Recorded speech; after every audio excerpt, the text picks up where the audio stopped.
Hello everyone, welcome to our channel. आपके exam बहुत ही पास आ चुके हैं एंड आई होप कि आप अपनी तैयारी बहुत ही अच्छे से कर रहे होंगे। बाकी आपकी तैयारी और भी बेहतर बनाने के लिए, आपको अच्छे नंबरों से पास करने के लिए मैं डेली आपके लिए वीडियोस लेकर आ रही हूँ। तो आप लोग अपनी तैयारी अच्छे से करिए और डेली वीडियो वॉच करिए, अपने फ्रेंड्स के साथ भी उसको शेयर करिए। जो लोग नए हैं उनको बता दूँ, चैनल पर आपको बहुत सारे मॉडल पेपर सारे सब्जेक्ट के मिल जाएंगे, ऑब्जेक्टिव क्वेश्चन मिल जाएंगे। तो आप जाके अपनी तैयारी को बेहतर बनाइए और बहुत कम समय में आप अच्छे नंबरों से पास हो जाएंगे।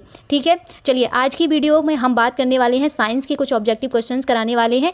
जिनकी तैयारी बेहतर है वो भी इस वीडियो को देखिएगा और मुझसे पहले आंसर देने की कोशिश करिएगा। अगर आप मुझसे पहले आंसर दे रहे हैं तो आपकी तैयारी जो है वो बहुत ही बेहतरीन है। फिलहाल आपको अगर इसकी PDF चाहिए तो आप टेलीग्राम चैनल के साथ जुड़ सकते हैं, वहाँ पर आपको सारी इन्फॉर्मेशन दी जाती है। तो आप जल्द से जल्द टेलीग्राम चैनल के साथ जुड़ जाइए, लिंक आपको डिस्क्रिप्शन बॉक्स में मिल जाएगा। चलिए वीडियो स्टार्ट करते हैं और पहला क्वेश्चन हमारा है, वे पदार्थ जिन पर पड़ने वाले प्रकाश आंशिक रूप से निर्गत होता है कहलाते हैं प्रदीप्त, पारदर्शक, अपारदर्शक, अल्प पारदर्शक। चलिए जल्दी जल्दी से आंसर करिए और देखते हैं कौन कितनी जल्दी आंसर करता है। बाकी अगर किसी भी स्टूडेंट को कोई और सब्जेक्ट की कोई भी वीडियो चाहिए या फिर उसका कोई भी क्वेश्चन है तो आप लोग कमेंट बॉक्स में कमेंट कर सकते हैं। चलिए इसका आंसर क्या होगा? तो इसका आंसर होगा अल्प पारदर्शक। ठीक है, बढ़ते हैं नेक्स्ट क्वेश्चन की तरफ। नेक्स्ट क्वेश्चन हमारा है कि किस प्रकाश स्रोत में उपछाया नहीं बनती है? बिंदु प्रकाश स्रोत, सूर्य, सभी प्रकाश स्रोत या फिर अल्प पारदर्शक? बताइए किस प्रकाश स्रोत में उपछाया नहीं बनती है? तो ये बिंदु प्रकाश स्रोत से नहीं बनती है। जब पृथ्वी की उपछाया से होकर चंद्रमा गुजरता है तब क्या होता है? पूर्ण चंद्र ग्रहण, सूर्य ग्रहण, खंड चंद्र ग्रहण या फिर चौड़ा प्रकाश स्रोत? बताइए पृथ्वी की उपछाया से होकर जब चंद्रमा गुजरता है तब क्या होता है? थर्ड का आंसर दीजिए जल्दी जल्दी से। तो इसका आंसर क्या होगा? खंड चंद्र ग्रहण। ठीक है, नेक्स्ट क्वेश्चन हमारा है, मंगलयान मंगल ग्रह की सतह पर पहुंचा, कब पहुंचा था? बताइए मंगलयान जो है वो मंगल ग्रह की सतह पर कब पहुंचा था? 5 नवंबर 2013, 30 नवंबर 2013, 24 सितंबर 2014, 5 सितंबर 2014। क्वेश्चन नंबर 4 जल्दी से आंसर करिए। तो इसका आंसर होगा 24 सितंबर 2014। नेक्स्ट हमारा क्वेश्चन है, भारत के पहले अंतरिक्ष यात्री कौन थे? आर्यभट्ट, राकेश शर्मा, भास्कर या फिर सतीश धवन? बताइए। ऑप्शंस नीचे दिख रहे हैं आपको, मैंने तो ध्यान ही नहीं दिया। चलिए अब बताइए भारत के पहले अंतरिक्ष यात्री थे, कौन थे? तो इसका आंसर होगा राकेश शर्मा। ठीक है, नेक्स्ट क्वेश्चन बताइए कि नासा का जो मुख्यालय है वो कहाँ पर स्थित है? आंध्र प्रदेश, बेंगलुरु, यूरोपीय संघ, वाशिंगटन या वाशिंगटन DC? बताइए नासा का जो मुख्यालय है वो कहाँ पर स्थित है? इसका आंसर क्या होगा? Washington DC। ओके, चलिए देख लीजिए आंसर आप लोग। ठीक है, चलिए अब बढ़ते हैं नेक्स्ट क्वेश्चन की तरफ। तो मृदा का लाल रंग उपस्थिति के कारण होता है, किसकी उपस्थिति के कारण होता है? मृदा का जो लाल रंग होता है वो किसकी उपस्थिति के कारण होता है? यूरिया के, आयरन ऑक्साइड के, कैल्शियम क्लोराइड के या फिर उपर्युक्त सभी? किसके कारण मृदा का लाल रंग होता है? बताइए इसका आंसर क्या होगा? Iron oxide. ठीक है, जल्दी जल्दी से सारे क्वेश्चन करते हैं। किस मिट्टी में आलू अधिक अच्छा होता है? कौन सी मिट्टी होती है जिसमें आलू अधिक अच्छा होता है? चिकनी मिट्टी में, गाद मिट्टी में, बलुई मिट्टी में, दोमट मिट्टी में? बताइए क्या होगा इसका आंसर? तो इसका आंसर होगा बलुई मिट्टी में। ठीक है, वृक्षारोपण से भूमि का कटाव होता है। वृक्षारोपण से भूमि का कटाव कैसा होता है? कम हो जाता है, अधिक होता है, नहीं होता है या समान रूप से होता है? बताइए वृक्षारोपण से भूमि का कटाव होता है। क्वेश्चन नंबर 3 इसका आंसर होगा समान रूप से। ठीक है, क्वेश्चन नंबर 4, बारीक आलू के कणों की माप होती है, क्या होती है? बताइए। देखिए ऑप्शन दिखा देती हूँ सारे आपको अच्छे से। चलिए बताइए बारीक बालू के कणों की माप क्या होती है? आंसर करिए जल्दी जल्दी से। क्वेश्चन नंबर 4 इसका आंसर होगा 0.02 मिलीमीटर से 0.2 मिलीमीटर। ठीक है, नेक्स्ट क्वेश्चन, बलुई दोमट मिट्टी में रेत की मात्रा होती है, रेत की मात्रा कितनी होती है? बताइए, आंसर करिए। 60 से 80%, 50 से 60%, 60% से कम या फिर 60% से अधिक? से 80%, 50 से 60%, 60% से कम या फिर 60 से अधिक।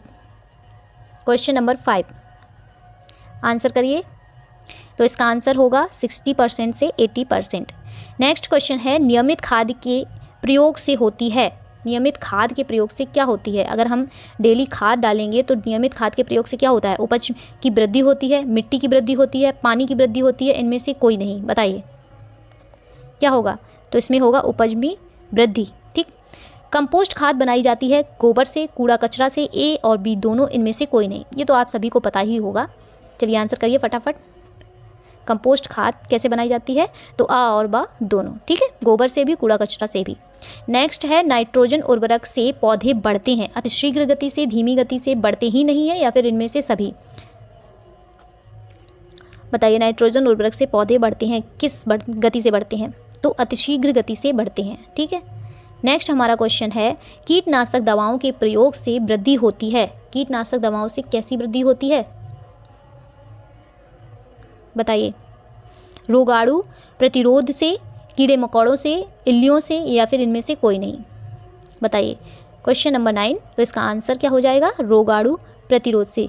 जो भी स्टूडेंट्स मेरे साथ साथ मुझसे पहले आंसर दे रहे हैं, तो आप सभी लोगों की तैयारी बहुत ही बेहतर है। तो अपनी तैयारी को और भी बेहतर अच्छे से बनाइए, क्योंकि जो डीएलएड का पेपर होता है उसमें समय हमें बहुत कम दिया जाता है। इसीलिए अपनी तैयारी इतनी बेहतर कर लीजिए कि जब एग्जाम में आप क्वेश्चन देखें तो क्वेश्चन देखते ही आपके माइंड में आंसर क्लिक होना चाहिए। ठीक है। चलिए नेक्स्ट क्वेश्चन है कीटनाशक। कीटनाशक होते हैं अनुपयुक्त, विषयुक्त, आ और बा दोनों, इनमें से कोई नहीं। क्वेश्चन नंबर 10 इसका आंसर करिए। अब देखिए बहुत सारे बच्चे क्या होता है कंफ्यूज हो जाते हैं। जब भी ऑप्शन आते हैं आ और बा दोनों, तो बिना सोचे समझे आप लोग आ और बा दोनों इसमें लगा के आ जाते हैं, क्योंकि मोस्टली ये वाले सही भी होते हैं, इसीलिए आप लोग भी कंफ्यूज हो जाते हैं। बट आप लोग अच्छे से क्वेश्चन पढ़ लीजिए।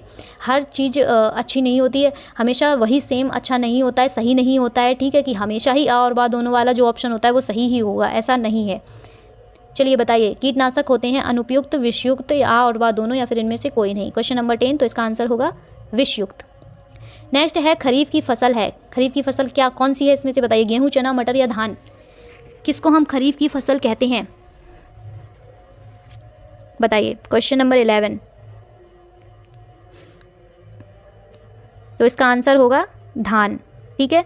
नेक्स्ट क्वेश्चन है हैरो खेत से निकालने के काम आता है क्या? खरपतवार, पानी, मिट्टी, या फिर उपर्युक्त सभी? तो इसका आंसर होगा खरपतवार। नेक्स्ट है डिवलर से बुवाई नहीं होती है गेहूं की, चने की, धान की या बाजरा की? बताइए किसकी बुवाई नहीं होती है डिवलर से? क्वेश्चन नंबर 13 इसका आंसर क्या होगा? इसका आंसर होगा धान की। ठीक है, धान की बुवाई नहीं होती है इससे।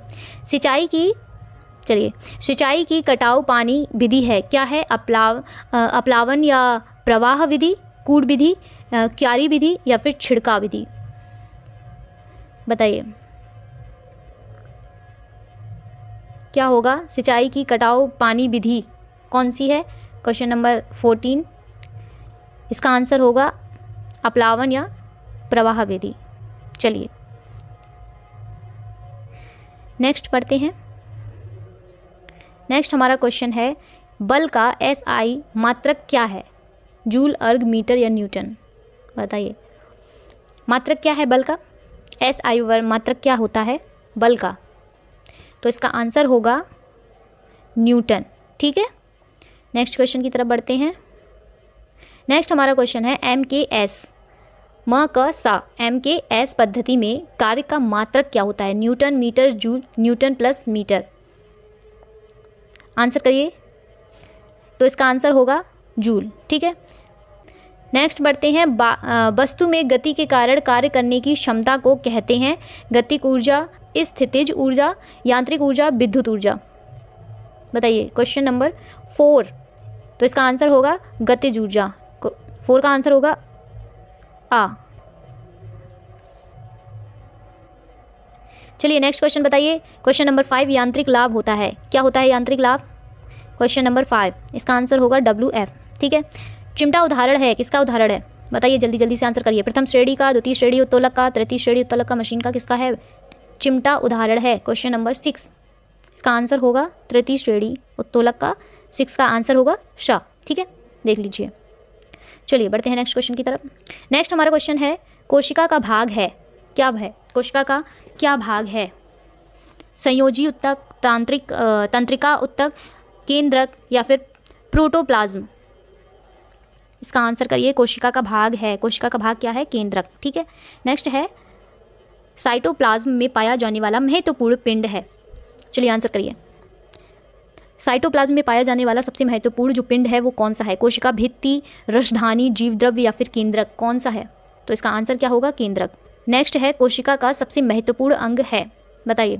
तो कोशिका का जो सबसे महत्वपूर्ण अंग है वो है केंद्रक। जीवन का मूल आधार है, जीवन का मूल आधार क्या है? बताइए। प्रोटोप्लाज्म, साइटोप्लाज्म, जीवद्रव्य या फिर सेंट्रोसोम? जीवन का मूल आधार है जीवद्रव्य। चलिए, तो ये थे आज के कुछ क्वेश्चंस साइंस के, और इसके आगे के क्वेश्चंस हम पार्ट 2 में कराएंगे। ओके, तो आप उस वीडियो का वेट करिए। और आज की वीडियो अगर आपको अच्छी लगी हो तो आप अपने फ्रेंड्स के साथ इसको शेयर कर सकते हैं, और आप भी अपनी तैयारी को और बेहतर से बेहतर बनाइए। जितने भी और भी ऑब्जेक्टिव क्वेश्चंस पढ़े हैं अलग अलग सब्जेक्ट के, वो भी आप देखिए। सारे इंपॉर्टेंट क्वेश्चंस आपको कराए जाते हैं। कल की सीरीज़ में हम पार्ट 2 लेकर आएंगे। तब तक के लिए आप सभी लोग वीडियो को लाइक करें और टेलीग्राम चैनल के साथ मेरे जल्द से जल्द जुड़ जाइए। चलिए, नमस्कार, मिलते हैं नेक्स्ट वीडियो में।